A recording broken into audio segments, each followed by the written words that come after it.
მაქვს პატივი, რომ დღევანდელი გადაცემა ძალიან განსაკუთრებული ადგილიდან შემოგთავაზოთ. საქართველოს ძველი საპატრიარქოს შენობიდან, სადაც საქართველოს 5 პატრიარქი მუშაობდა და მოღვაწეობდა.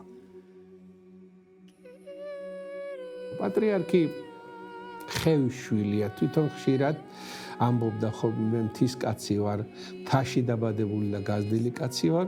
ნათლიასო სვეტი ცხოვრობას ჩამოვყავდი ხოლმეო ცხეთაში და ერთ-ერთი ასეთი სვეტი ცხოვრობის დროს, როდესაც კათოლიკოს პატრიარქი უწმინდესი კალისტრატე წირავდა, რომ დამთავრდა, მიმიყვანა და დამლოცაო უწმინდესმა კალისტრატემო და მაშინო მან არ იცოდა და არც მე ვიცოდით, რომ ეს ორი პატრიარქის შეხვედრა იყო.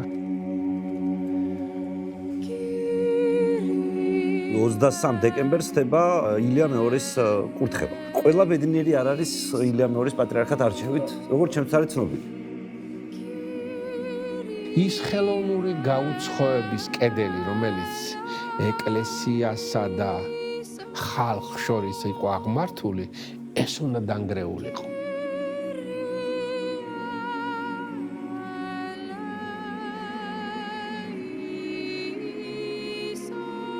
აი აქ ამ დარბაზში, სადაც ჩვენ ვართ, იყო დაძაბული მოლაპარაკებები მთელი რაუნდები, სახალხო პატრიარქი იყო ის.